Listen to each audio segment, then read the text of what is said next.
할렐루야.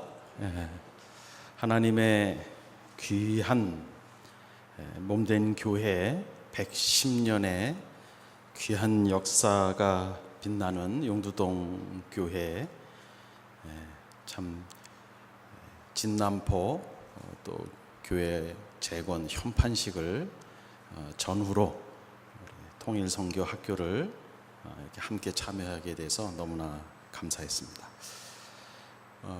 요즘에 뉴스에 쏟아지는 내용은 트럼프 대통령, 리용호, 유엔에서의 말들, 핵 전쟁, 우리로 하여금 우리의 인식을 그쪽으로 많이 우리로 하여금 몰고 가고, 또 전쟁의 위협이 있어서 외국에 가족이 있는 사람은 빨리 외국으로 나오라고 할 정도로 외국에서는 더 불안해하고 있는 한반도에서 우리는 너무나 놀라우리만큼 평안하게 살고 있습니다. 우리 뉴스에 쏟아지는 내용을 우리가 볼 때, 여러분 이제 꼭 오늘 뭐를 꼭 봤으면 좋겠냐면, 북한의 핵보다요 더 무서운 게 있어요. 더 무서운 게 있어요. 그거는 하나님이신데, 그 더 중요한 것은 하나님이 북한 땅에 뿌려놓은 순교자의 피입니다. 저희는 오늘 핵도 아니고 말폭탄도 아니고 전쟁의 위협을 평화로 바꾸는 기도는 당연히 해야 되겠지만, 오늘 이 시간에는 하나님이 저 북한 땅에 뿌려놓은 거룩한 피, 그곳에 우리의 눈이, 우리의 인식이, 우리의 영이 거기를 볼 수 있었으면 참 좋겠다. 오늘 그 은혜가 사랑하는 여러분에게 있으시기를 축원합니다. 오늘 말씀은 이스라엘을 제사장 민족으로 삼았다 하는 것은 이스라엘을 통해서 온 인류에게 하나님이 거룩하시고 너희는 거룩한 백성이다 하는 것을 알게 해 주시기 위해서 이스라엘 민족을 제사장 민족으로 택했다 하는 것입니다. 북한 선교의 소명을 받은 한국교회에 저를 포함해서 한국교회뿐만 아니라 외국인 중에서도 북한 선교의 소명을 하나님이 주신 분들에게 공통적으로 주신 것은, 북한 백성들은 하나님이 사랑한다. 그들을 내가 택했다.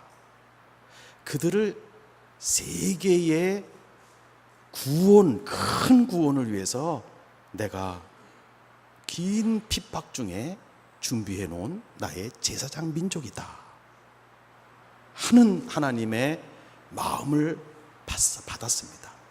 저 역시 그렇습니다. 오늘 이 시간에 북녘 땅에 뿌려져 온 피의 역사들을 먼저 보기를 원하는데요, 여러분 아시는 대로 개신교 크리스찬으로서, 개신교 목사로서 북한 땅에 첫 번째의 순교의 피를 뿌려놓은 사람은 바로 토마스 선교사입니다. 이 그림은 대동강변에서 토마스를 참수하는 그림입니다. 1866년입니다. 토마스 선교사님이 대동강에서 저너럴 셔먼호를 타고 들어와서 27세에 순교를 했습니다. 그때 토마스 선교사의 목을 칼로 내리쳐서 토마스의 목을 자른 조선 사람의 이름이 누구냐면 박춘권입니다. 그리고 토마스의 목이 잘리고 피가 쏟아져 나올 때 토마스가 조선 사람에게 주려고 저너럴 셔먼호에서 내려올 때 한문으로 된 성경책 3권을 뿌렸는데, 그걸 12세 된 최치량이가 거기 있다가 그 책을 가지고 옵니다. 근데 이 최치량은 너무 무서워서 이거를 박영식에게 오다가 그냥 줘버립니다. 그리고 토마스의 목을 자른 박춘권의 조카가 거기에 있었는데 이영태입니다. 그런데 여러분, 이 순교의 피의 현장에 있었던 사람들이 어떻게 됐냐면, 박춘권은 안주교회의 영수가 되었어요. 오늘로 말하면 장로님과 같습니다. 최치량은요, 평양근교회 교회에서 장로가 됐어요. 우리 하씨 집안을 제 증조 4대 위에 하인수, 우리 4대 위를 처음 벽동마을에 예수를 전한 사람이 최치량 장로입니다. 그래서 벽동에 처음 예수를 믿게 됐어요. 그리고 교회를 세우고, 그리고 벽동에서 박형룡 박사가 나옵니다. 이영태는 숭실학교를 졸업하고 나중에 성경번역위원으로 참여하게 됩니다. 순교의 피, 24세 된 크리스찬이 대동강변에서 그냥 죽었습니다.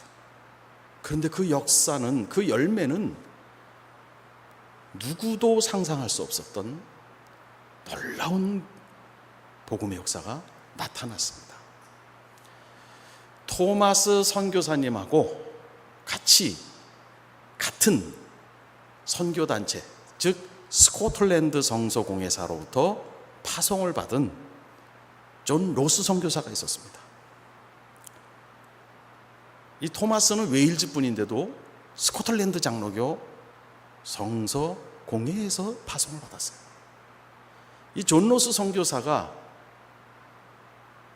토마스가 죽은 뒤 6년 후에 중국 땅에 왔어요. 그리고 하나님이란 용어를 조선 사람에게 한국말을 배우고 한국의 역사를 배우고 한국 단어집을 만들어서 하나님이란 용어를 처음으로 채택해 줍니다. 누가복음의 쪽복음을 만들어냅니다. 번역해서. 1882년입니다. 근데 여러분, 이 존 로스 선교사는 여러분 기억해야 돼요. 왜냐하면 하나님이란 용어를 야훼, 상제, 이거를 누가복음 번역할 때 조선어로 하나님이란 용어를 처음 채택해 준 사람이기 때문에 기억을 해야 돼요. 그런데요, 이 토마스 죽음 이후 6년 후에 중국 땅을 밟았다고 했는데요, 이 존 로스 선교사에게 성경 번역서가 나오게 됐는데, 언더우드 아펜셀러가 들어오기 전에 이미 조선말로 번역된 성경이 있게 된 특별한 은총을 조선해 주셨어요. 하나님. 참 놀라운 거예요. 우리 이 조선에 하나님 베풀어 주시는 거예요. 근데 여러분 기억해야 될 게 하나 더 있어요. 그게 뭐냐면, 아까 토마스 선교사가 죽기 전에 중국 땅에 도착하자마자 신혼부부였던 부인이 죽었어요. 그래서 선교사직을 잠시 떠나요. 토마스 순교자가 이 중국에서. 그거를 너무 잘 알고 있었던 존 로스 선교사는 스코틀랜드에서 목사 안수 받고 2주 후에 결혼하고 어여쁜 아내와 함께 그 다음 달에 중국 선교사로 오는 거예요. 카나다 거쳐서 기차로 횡단해서 배 타고 일본 왔다가 이 영구 지방에 들어옵니다.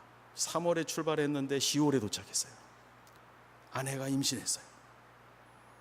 중국의 흑한을 맞이했어요.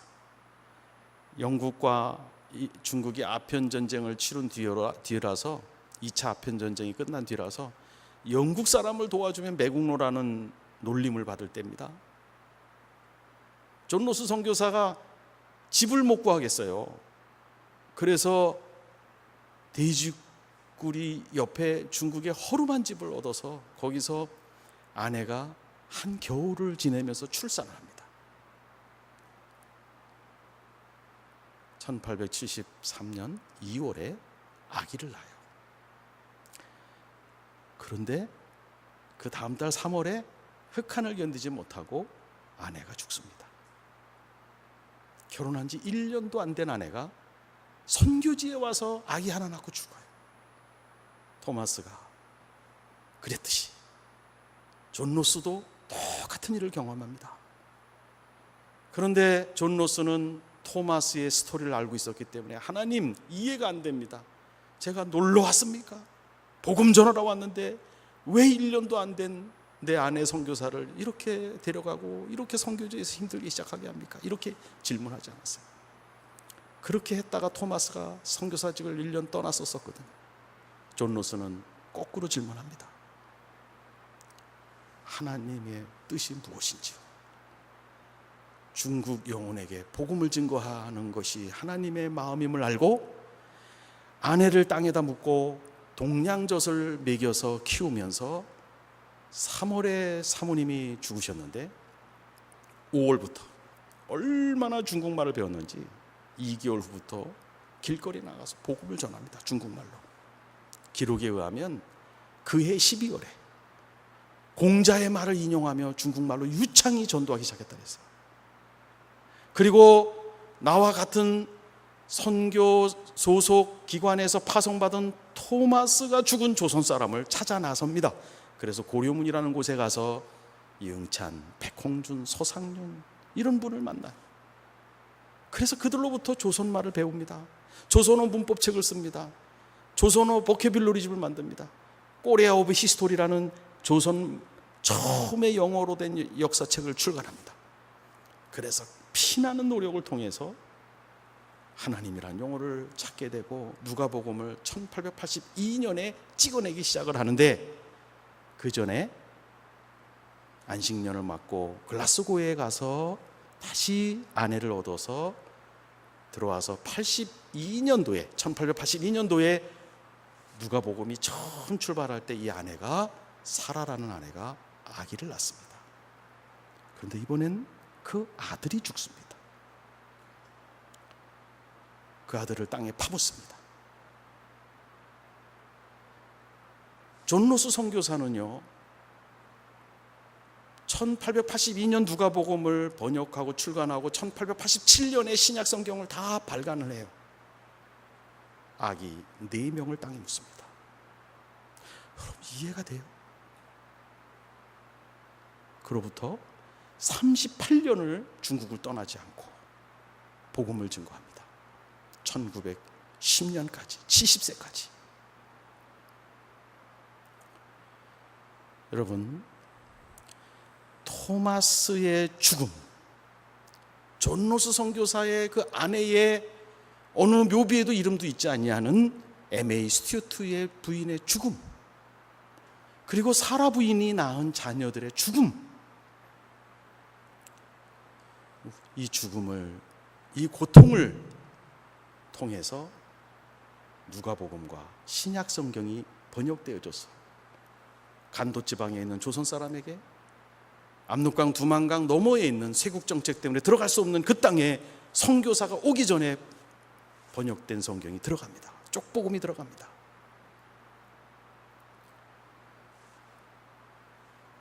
여러분 아시는 대로 한글을 가리켰던 서상륜이가 황해도에 소래교회를 세웁니다. 존 로스의 쪽복음서를 나눠주니까 예수 믿겠다는 사람, 세례 받고 싶다는 사람이 몰려듭니다.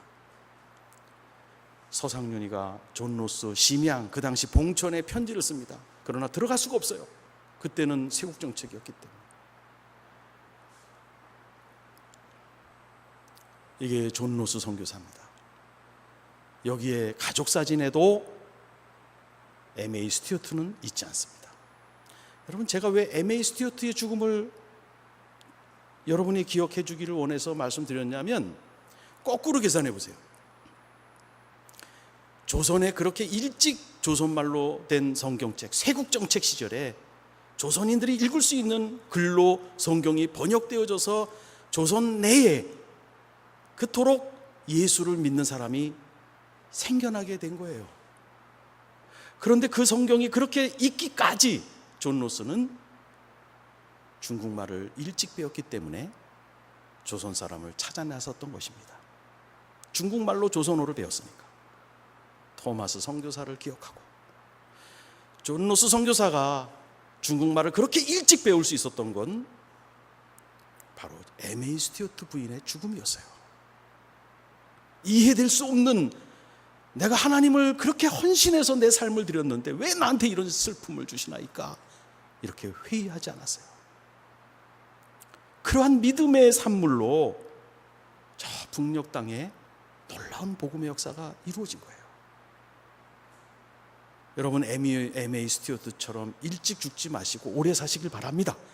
그런데요, 중요한 것은 있어야 할 곳에 있는 게, 그게 신앙의 능력입니다.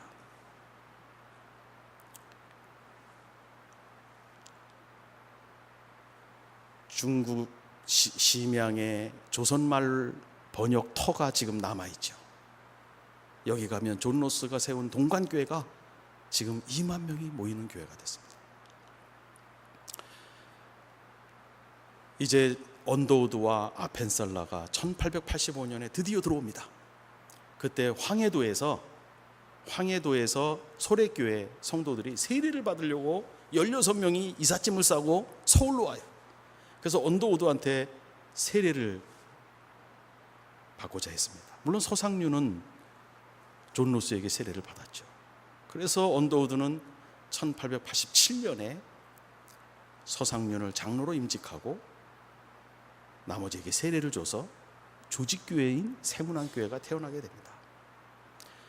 언더우드는 이렇게 씁니다. 나는 씨를 뿌리러 왔는데 열매를 거두고 있다라고 보고를 합니다. 그것이 바로 토마스의 순교자의 피였고 존 로스 선교사 아내의 피였습니다. 언더우드와 아펜살라입니다. 좀 더 북한 땅의 역사를 다시 올라가 보겠습니다. 우리는 오늘 북한 땅의 역사를 보는 겁니다. 이제 마펫 선교사가 평양에 들어가서 이 교회를 세웁니다. 이 교회는 널다리 교회입니다. 평양 한복판 제일 경치가 좋은 곳입니다. 여러분, 이 교회가 여러분이 보시기에도 높은 곳에 세워졌어요. 저게 널다리 교회인데 바로 박영식이가 살던 집입니다. 박영식이가 최치량이가 준 성경책을 뜯어다가 도배지로 사용한 집이었습니다. 1906년 저 교회를 다시 재건축할 때 장대제 언덕이라는 이름을 따서 장대현 교회라는 이름으로 바꾸게 됩니다. 그리고 1907년 저 장대현 교회에서 성령의 놀라운 기름 부으심의 역사가 일어나서 평양 대부흥 운동이 일어납니다. 여러분, 순교자의 피, 토마스 선교사의 피가 교회를 일으키고 세우고 성령의 역사가 일어나는 씨앗이 된 것입니다.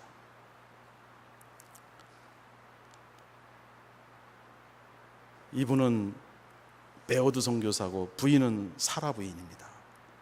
그 장대현 교회의 성도들이 헌금을 해서 숭실 학당을 지어줍니다. 평양 시민들이 성금을 내서 숭실 학교를 세워줍니다. 저 사람이 윌리엄 베어드고 옆에 있는 분이 사라입니다.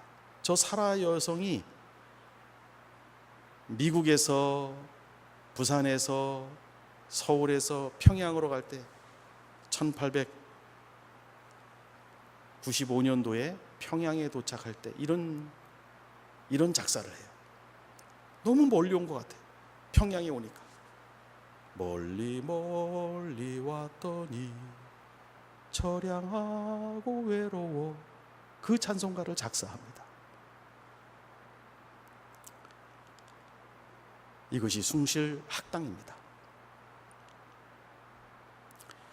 여러분, 그렇게 시작된, 그렇게 하나님의 사람의 값진 보혈에 값진 피로 세워진 저 북한의 교회의 역사가, 하나님의 성령의 기름 부음의 역사가 1500명의 선교사들이 달라붙어서 선교한 저 북녘 땅에 대략적으로 해방 시기에 교회가 3000교회 정도가 있었고 남한 교회는 1000교회 정도가 있었습니다.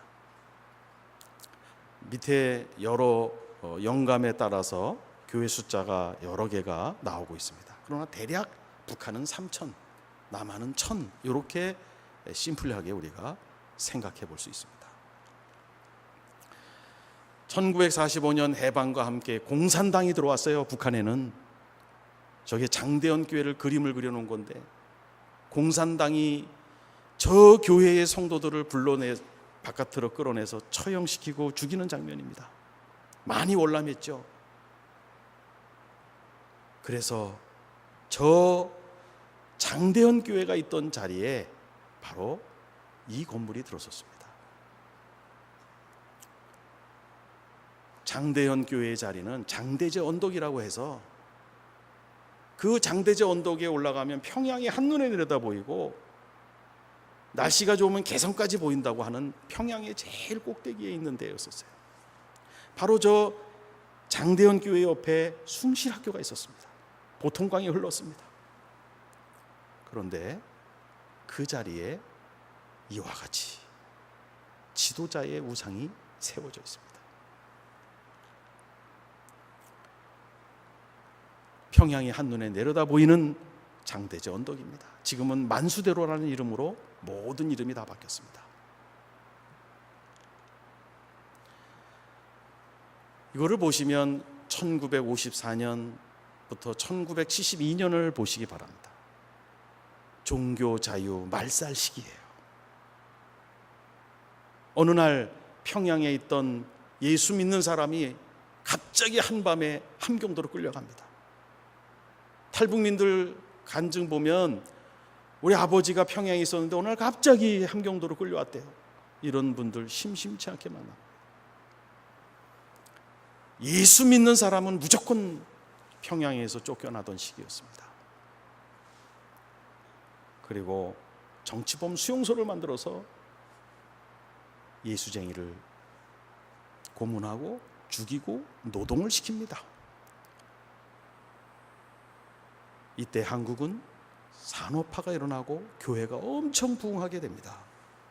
북한은 믿는 사람이, 남아있는 사람이 정치범 수용소로 가거나 처형을 당하거나 모진 박해를 받게 됩니다.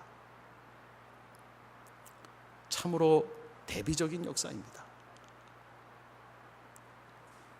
이제 북한은 소위 유일신교 국가 되기를 달성했다, 이렇게 외국 학자가 선언할 정도로 북한은 종교화되었다. 교리의식 공동체 다 갖춘 신종교처럼 여겨지게끔 되었습니다. 북한에 있던 교회는 공산당이 아편, 종교는 아편이라 해가지고 다 수용소나 죽임을 당하도록 했습니다. 그리고 역사를 왜곡해서 선교사의 만행을 드러내서 과장하고 왜곡시킵니다. 미국인 선교사 허시모 사건은 사실 조선일보에 났던 사건인데 이거를 얼마나 북한에서 부풀려서 했는지 정말 기독교 배척 운동을 하는 명분으로 역사로 왜곡을 시켰습니다. 여러분 보시면 알겠지만 하나님이 있어야 할 자리에 또 예수 그리스도가 있어야 할 자리에 Before Christ, Anno Domini, 이 예수가 중심인 AD BC를 주체 연도로 1912년이 원년으로 해서 북한은 서기 표기 옆에 주체 연도를 표기합니다.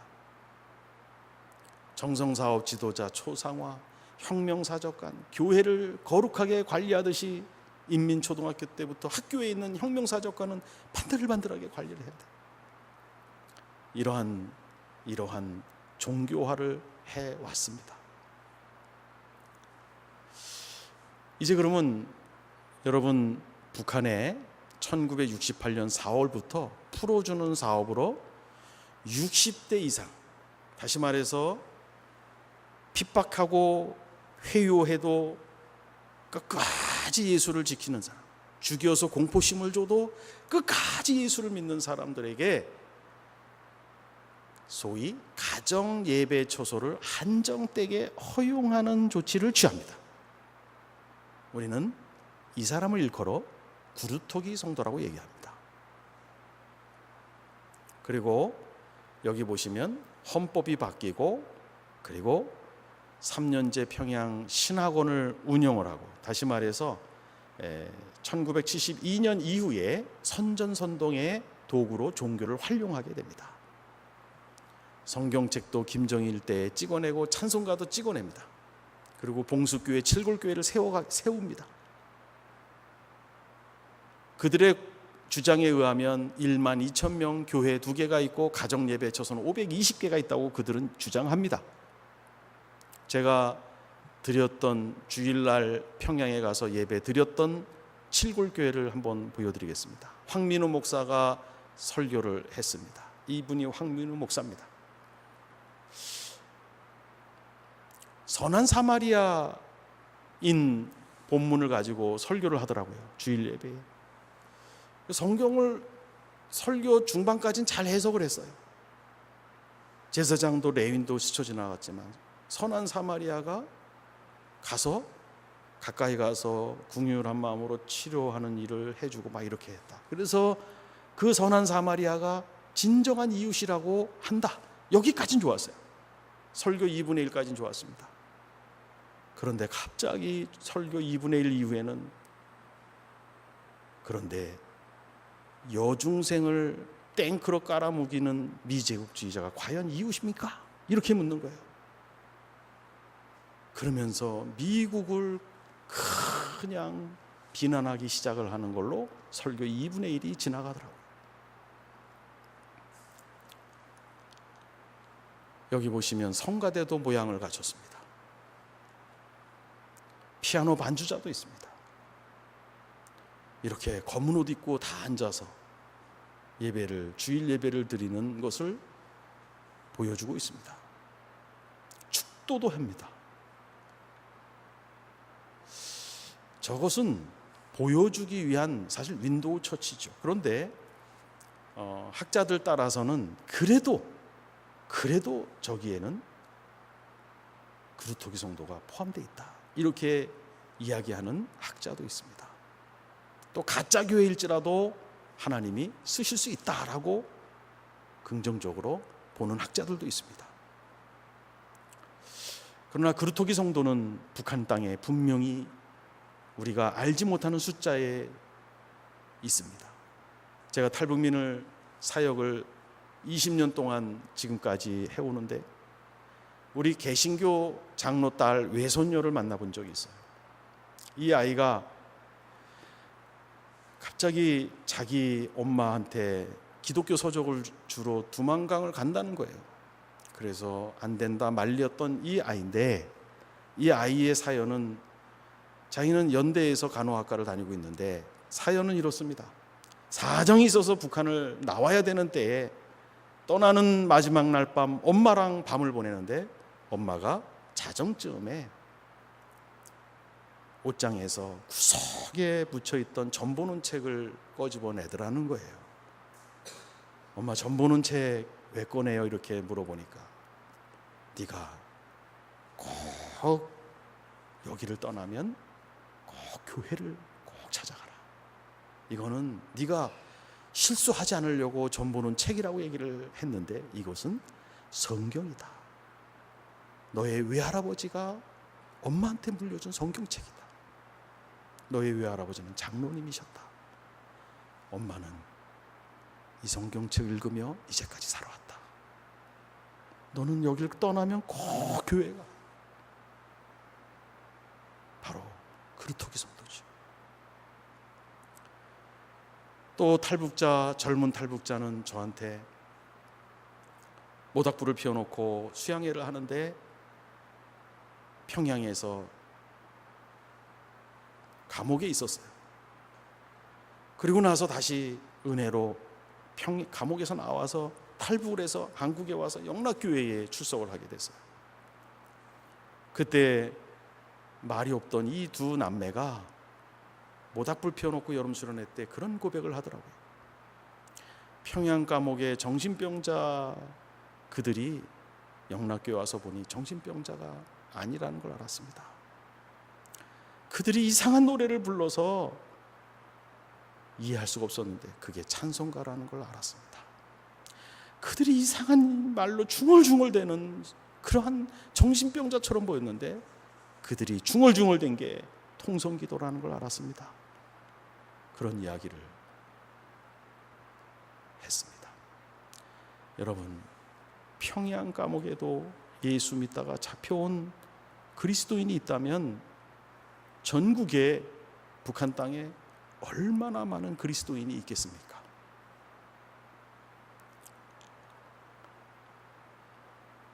우리는 고난의 행군이라고 일컫는 1995년도부터 1998년도까지 북한 정부가 통제할 수 없는, 식량을 구하러 다니는 그 사람을 통제할 수 없을 때 아이러니컬하게도 복음이 중국 땅을 드나들면서 복음이 급속도로 퍼졌다라는 것을 알게 됩니다.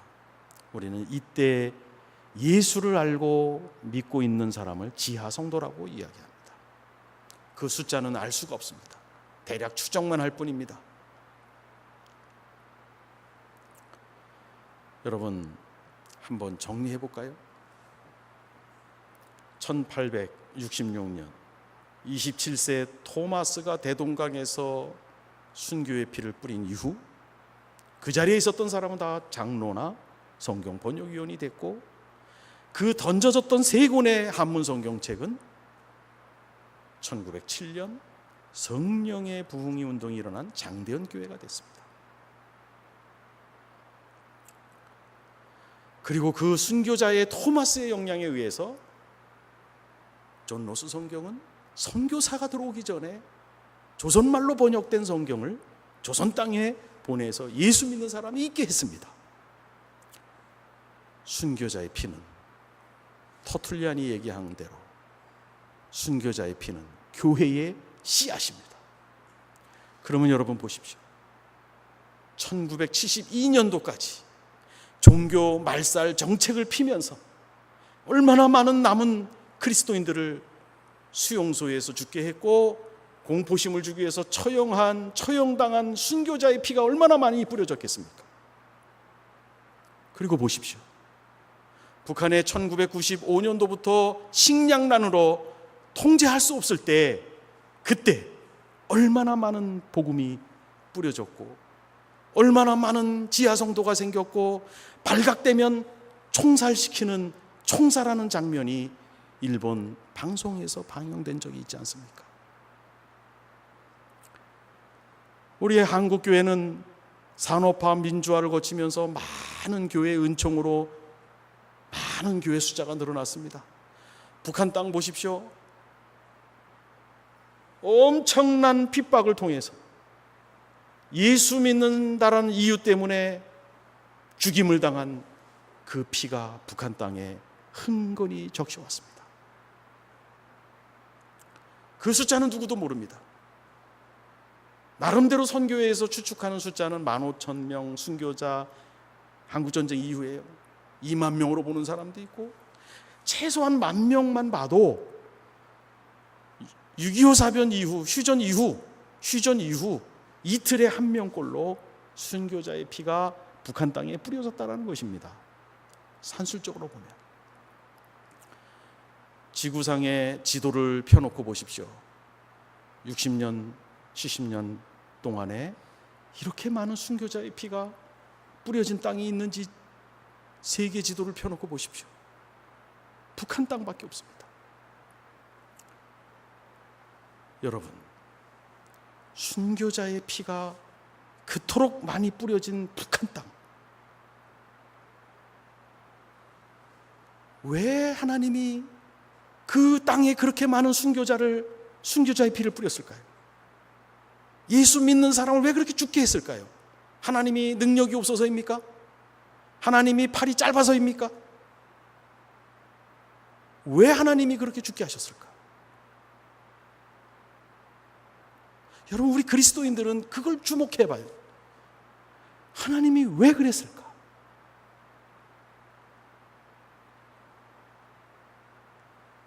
하나님의 뜻은 처음 말씀드렸을 때 말씀드린 것처럼 그 혹독한 김일성, 김정일, 김정은의 혹독한 핍박과 박해를 받으며 하나님은 무엇인가를 만들어 오셨어요. 그걸 우린 봐야 됩니다. 아무리 핵을 만들어도, 아무리 중국이 북한을 가지려고 하고, 아무리 주변국이 북한을 이래저래 가지려고 해도 핵보다, 어떠한 대국의 통치의 힘보다, 야심보다 더 강한 것은 하나님이 뿌려놓은 순교자의 피라는 것을 기억하시기 바랍니다. 우리의 인식이, 우리의 눈이 북한 핵, 말싸움 여기에 뺏겨서는 안 됩니다. 우리의 그리스도인들은 하나님, 저 북녘 땅에 뿌려진 순교자의 피, 지금도 복음을 붙들고 믿음을 지키고 있는 그 정금과 같은 그들, 하나님, 능력이 없는 것도 아니고 팔이 짧으신 것도 아닌 하나님이 그러신 것은 분명히 뜻이 있지요. 거기에 우리의 마음이 있어야 됩니다. 북한이 가난해서 우리가 북한을 불쌍히 여기는 것만 있어서는 안 돼요. 북한 땅은, 북한 백성들은 하나님의 구속사적인, 세계 구속사적인 관점에서 북한 백성을 볼 때 하나님의 마음을 같이 느낄 수가 있는 겁니다. 저 막강한 찬바람이 불어오는 이슬람의 세력을 누가 복음을 전하리요? 미국 교회가? 한국 교회가? 저는 이 반세기 넘게 혹독한 고난 속에서 정금과 같이 단련되고 순교자의 피 위에서 세워진 그들이 그리스도의 군사로서 에스겔 골짜기에 있는 마른 뼈들이 하나님이 생기를 불어넣어 그리스도의 군대가 되었던 것처럼 저 북녘 백성들을 하나님은 세계 선교를 위해서 하나님은 준비해 오셨다라는 것을 믿으시기 바랍니다. 영상을 한번 틀어주시기 바랍니다.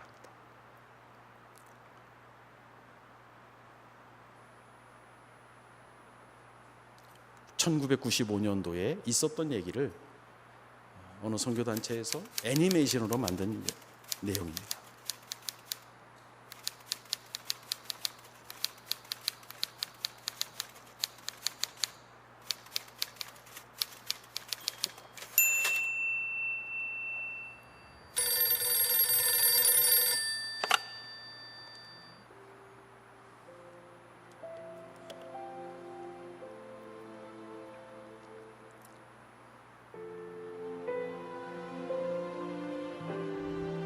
가면서 이제 전화를 동네 전화를 해가지고 그때는 이제 핸드폰이 없었을 때니까 저 연락을 해놓고는 북한에 그 성도들이 있다는 그분들 나오라고 그래서 점심을 같이 할 수 있도록 어레인지를 했습니다. 도착을 했습니다.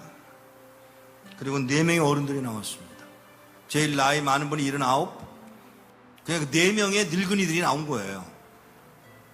제가 처음 질문이 뭐였느냐면 왜 나오시려고 그러세요? 요 말 한마디를 하는데 뜻밖의 그 노인이 나 찬송 한번 마음 놓고 불러보고 싶어서 그래. 더 이야기할 게 없어서 알겠습니다. 제가 도와드리겠습니다. 언제 나오시겠어요? 그랬더니 빠를수록 줬어. 몇 명이나 되세요? 65명이에요. 어른들은 아니야. 애도 있어. 우리 손녀도 있어. 정보가 들어왔는데 우리 모두 잡혀서 수용소로 끌려간대나 봐. 알겠다고. 제가 도와드리죠. 제가 도와드리겠습니다. 그랬더니 이분이 잠깐만. 네? 잠깐만. 왜요? 잠깐만.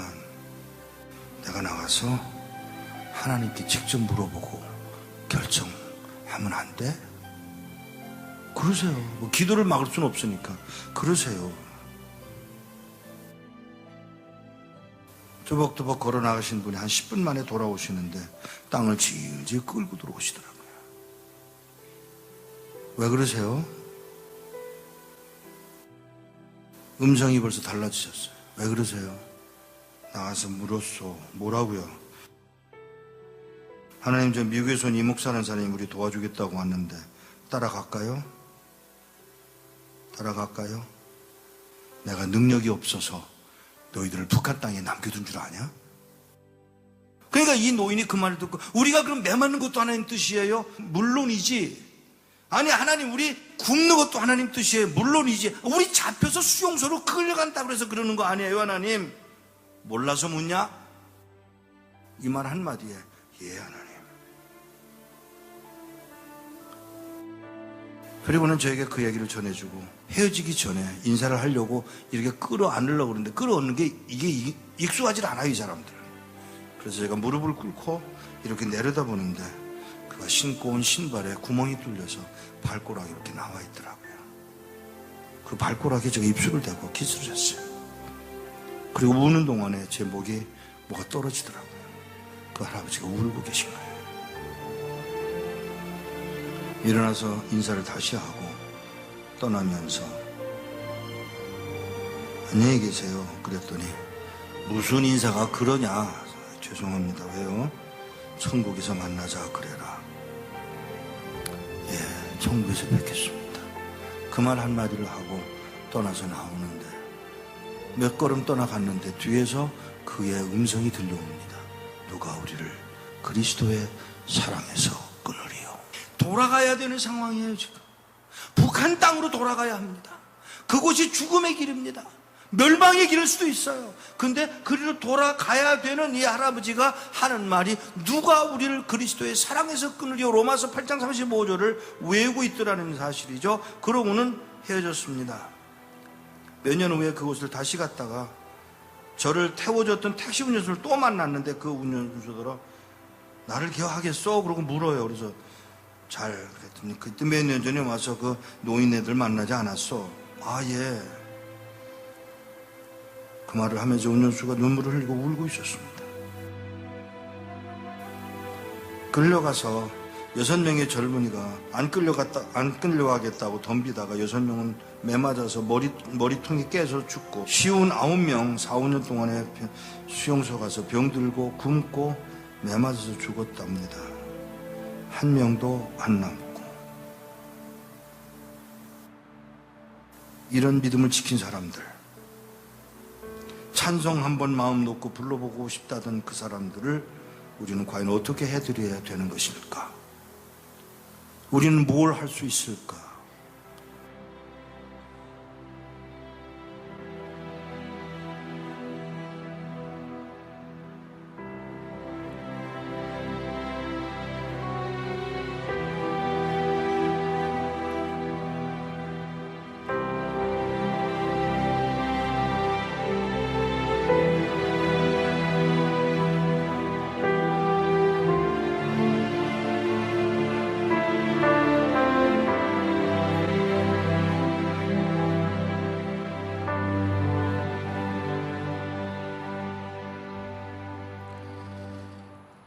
토마스 선교사가 1866년 대동강에서 순교의 피를 뿌린 이래로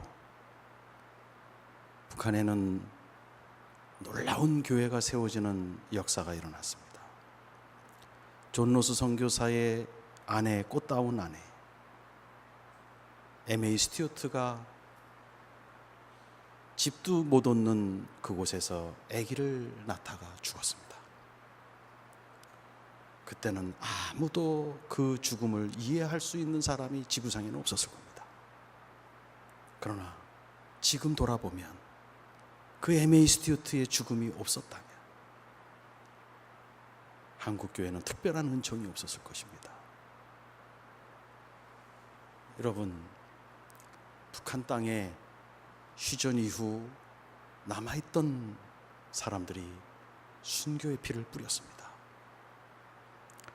고난의 행군 기간에 음식을 얻으러 나왔다가 예수를 믿게 되어서 북한 땅에서 처형을 당한 순교자의 피를 뿌렸습니다. 그들은 노인일 수도 있고 청년일 수도 있고 어린아이일 수도 있습니다. 옷은 못 먹어서 허름할 수 있습니다. 그런데 예수 그리스도로 말미암아 순교의 피를 뿌렸습니다. 어떤 역사가 일어날까요? 북녘 땅에 앞으로 어떤 역사가 일어날까요? 우리는 그들이 오히려, 그 지하 성도들이 오히려 우리 한국교회 성도들의 세속화를 안타까워하며 기도한다는 소리까지 나옵니다. 우리 대한민국 한국교회는 은총을 받았는데 순교의 피를 뿌린 피는 거의 없습니다. 북녘 땅에 뿌려진 저 피가 미래에 하나님이 어떻게 쓰실까? 여러분, 그거를 주목해야 됩니다. 그 하나님의 섭리는, 세계 구속사적인 하나님의 섭리는 저 핵보다도 훨씬 더 강력한 영향력이 있는 겁니다. 우리는 거기에 주목해야 됩니다. 우리의 생각이 다른 데 빼앗기는 것이 아니라 우리는 이 전쟁의 기운이 감돌 때에 하나님, 북녘 땅에 뿌려진 하나님의 사람들의 순교의 피를 하나님이 섭리하시는 그 섭리가 이루어지기를 원하나이다. 나를 사용하여 주십시오. 우리 교회를 사용하여 주십시오. 그렇게 나아가는 우리 영두동교회 성도들이 되시기를 주의 이름으로 축원합니다. 기도하겠습니다.